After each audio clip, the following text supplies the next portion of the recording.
De volta com o nosso Papo Livre, e o papo agora é com a Daniela Pupo, psicóloga, e nós vamos falar sobre a aborrecência, adolescência, né? Porque tem aquela história da aborrecência, que chega uma hora que a mãe fica aborrecida, que não aguenta a mãe e o pai, mas não. É um processo extremamente complicado e que por conta desse movimento que o mundo está passando, está vivendo, está ficando mais complicado ainda. Ou eu estou enganado, Daniela? Obrigado pela participação. Obrigada a você pela oportunidade de falar, que é um assunto muito importante, né? Esse negócio da aborrecência que você falou, assim, é uma coisa muito comum e antiga já que falam, né? E assim, é uma coisa que eu acho que é muito ruim, né? A gente fala brincando, né? Claro, é uma forma pejorativa para fazer uma brincadeira com um assunto sério. Porque assim, quando a gente já é mais maduro, adulto, a gente leva isso na brincadeira. A gente também já foi adolescente, Sim. né? E a gente sabe que realmente é um pouco complicado de lidar com o adolescente, e ser adolescente é complicado também. Então ele também fica um pouco aborrecido com algumas coisas, né? Facilmente, quando não concordam com ele, né? Então, assim, é difícil. Tem essa coisa de aborrecer os outros e ficar aborrecido também, né? Então, assim, mas é ruim porque a gente entende como uma brincadeira, mas o próprio adolescente acaba vestindo isso, né? Eu sou aborrecente mesmo, então vou aborrecer. Eu vou aborrecer mesmo, se é assim que me vem, Por que eu vou tentar ser diferente, né? Mas como é que esse processo está se tornando mais complicado em função como eu disse, desse movimento que o mundo está passando, essa questão da velocidade da informação, a velocidade do consumo? Assim, é complicado porque tem todo o negócio da tecnologia hoje em dia, assim, eu acho ótimo, é muito bom, o pessoal tem mania de falar, as pessoas ficam cada vez mais distantes, né? Por causa da internet e tal. Tem sempre o lado bom e o lado ruim de tudo. O negócio é sempre aquela coisa da gente tentar achar um equilíbrio em tudo na nossa vida, né? A gente tem que saber usar para o lado bom. A gente tem mais acesso a informações, né? É muito mais fácil, por exemplo, quando você é adolescente, fazer um trabalho hoje, você encontra informações muito mais rápido. Nossa. Né? Então, assim, para ajudar no conhecimento mesmo, você encontrar pessoas que você não via há um tempo. E o adolescente que, assim, né, que está entre os 13, 14 anos, né, está entrando naquela fase da adolescência, ele nasceu já nessa época de evolução, né? Ele já conhece tudo isso, os mais novos, então, já estava mais ainda.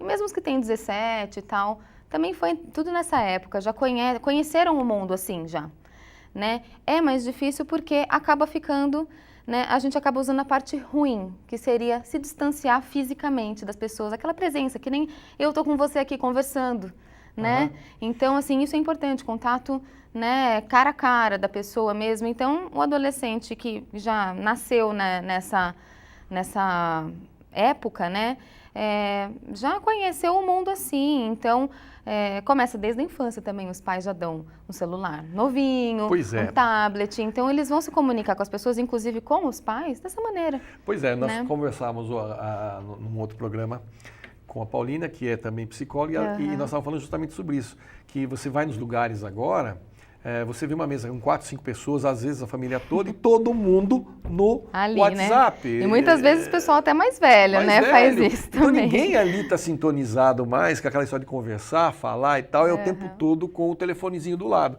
Quer dizer, e essa questão, principalmente, eu acredito que do consumo,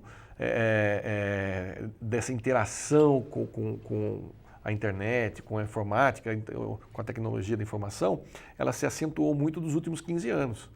Que é essa geração que está chegando agora com 14 anos, 13 anos, 15 anos, que está chegando agora na adolescência, né? E aí eu vejo que, além de ser um processo natural, que sempre foi complicado, ainda nós temos agora um outro fator, que é aquela questão. A criança, o adolescente passa o dia inteiro na escola. Fica na escola, e quando não está na escola, está no celular, né? Tem muito pai e mãe, né? Eu trabalho com adolescente e a gente está sempre tendo que conversar com os pais, né? Porque o que acontece? Eu não sei como falar com meu filho, ele está sempre ali no computador ou está no celular em casa. Se ele não está em casa, ele está na escola ou saindo com os amigos e tal. É mais complicado, sim, tanto para o adolescente quanto para os pais, agora, né, de lidar com isso. Não tem uma coisa muito dos pais também de não saber trabalhar isso? Tem. Porque, por exemplo, eu vejo muita permissividade dos pais. Eu acho que, eu acredito que ultimamente, eu tenho observado isso, falta um pouco daquela postura mais firme do não. Né? E aí nós temos também os aborrecentes, que ficam com 30 anos e ainda estão na adolescente. E isso é aborrecente mesmo, porque é o tipo do sujeito que quer ter independência dele, mas a mãe faz tudo, o pai faz tudo. E continua fazendo, e né? Continua fazendo. Com 30, às vezes com 40 anos, né? A gente fala que a adolescência é estendida, né? Essa é a palavra. Porque é muito comum hoje, cada vez mais, né? Porque a gente vê crianças hoje ainda de 10 anos já querendo ser mais velho, querendo, né? Tá ali naquele mundo de adolescente, e não tem maturidade para isso. Mas a hora que chega lá uns 19, 20, ele gostou não quero deixar de ser adolescente, é a síndrome do Peter Pan. Porque assim, você fala, daí você percebe, quando você entra na adolescência, você começa a descobrir uma liberdade que você tem de opinião, de 500 mil coisas no mundo, e você começa a conhecer isso. É essa fase que você começa a criar uma liberdade e perceber que tem uma responsabilidade também. Não tem nenhuma independência sem ter uma responsabilidade. A hora que você chega ali depois dos 18, que você responde por si mesmo, né? Aquela coisa bem... Né? Daí você fala, putz, não é bem isso, né, que eu queria, né? Eu vou ter que ser responsável por tudo agora, eu também, não é tão fácil ser independente, ser livre, né? E tem muita gente que, o pai e a mãe, como você disse daí, que acabam errando nessa hora, que é uma questão de, inconscientemente, ter um controle também do filho. Também é muito difícil dar o filho, né? Dar o filho para o mundo, né? Perder aquele filho. Daí, quando vê que aquele filho tem uma dependência ainda, então eu faço filho com 21, 22, 23, 30, 40, né? Tem pessoas que vão embora, né? E fica nessa, dependentes dos pais. E aí eu pergunto, o que vai acontecer lá na frente quando a mãe e o pai faltarem e não tiver mais? Eu conheço famílias aí que tem o pai carrega a família inteira, os filhos, as noras, os netos, né? Dá uma produtora pro cara brincar, né? E aí os caras vão se divertir. Aí o cara, quando o pai morrer, 6 meses, tá todo mundo passando fome. Essa é a minha visão, posso estar enganado, porque é verdade. É muito complicado isso. Tem muitas pessoas, inclusive, que casam e tá ali, o filho casa e a mulher vai morar junto com ele. Daí tem filho, daí a pessoa tá lá com o filho, com a nora e com os netos e que não sei o que, não, vou sair de casa. A pessoa trabalha, faz tudo, mas continua naquela dependência, né? Então é uma comodidade. Ao mesmo tempo você não consegue essa independência nunca, né? De você fazer né? Porque é difícil, não é fácil também, é tudo uma troca, né? A gente não tem as coisas assim de mão beijada, no mundo pelo menos, não, né? E quem tem isso em casa a vida toda... Não quer trocar, hoje não quer trocar porque está muito difícil. Fica difícil quando dá de cara com o mundo. Pois é, eu sou de uma geração que a gente saía de casa com 20 e poucos anos, saía de casa para casar, para morar sozinho e tinha que se virar nos 30. E não tem conversa, não tem por onde escapar. Aí não, hoje você vê, eu com 25 anos já era pai pela segunda vez. Né? As minhas filhas, uma tem 28, 29, outra 31, e o máximo que elas têm é um cachorro. E está de bom tamanho, não aperta não, que espana. E você percebe que é uma modificação, uma mudança, né, na forma de pensar e de agir. E tem tudo a ver com esse mundo moderno que está todo mundo aí se estranhando. É aquilo que eu falei do equilíbrio, da gente encontrar o equilíbrio, né? Fomos de um extremo para o outro, né? Eu acho que na sua época ainda estava modificando já um pouco, eu digo um pouco antes, sim, né? Mas era um processo que vinha lentamente acontecendo. Lentamente, de repente foi do nada. É aquela coisa... hoje em dia, você não precisa sair com 20, deu 18 anos, você tem que procurar um marido ou uma esposa para casar, tem que ter um trabalho. Não, tudo bem, não tem esse problema de você ter um apoio dos pais, você construir sua vida, sair mais maduro e fazer a sua vida mais maduro, né? E aquela coisa, os pais eram mais rígidos com os filhos também, mas às vezes era uma rigidez muito grande, né? Ficava faltando um pouco do afeto e tal. E hoje em dia parece que foi pro outro lado. Não é que você precisa ser super rígido, duro com seu filho e não dar o afeto. Não. Você tem que saber distribuir um pouco, mas você tem que ter uma firmeza, porque o seu filho, tanto criança quanto adolescente, ele ainda não tem um discernimento, uma maturidade para fazer algumas escolhas. Ele precisa dessa segurança sua, desse apoio.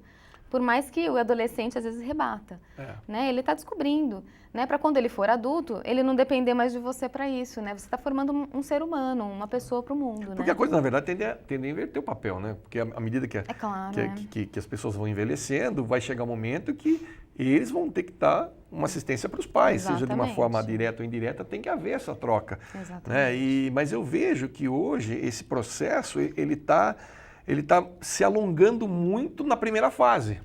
Muito, não sei se vai haver uma troca na segunda, né? A gente fica só pensando o que vai acontecer, né? Por isso até que assim, eu e colegas como psicólogos acho bem legal a gente trabalhar isso, porque é muito difícil, né? Eu e mais 2 colegas de trabalho, a gente foi em escola até para, assim, vamos aqui para dar uma assistência, fazer um workshop, fazer uma coisa.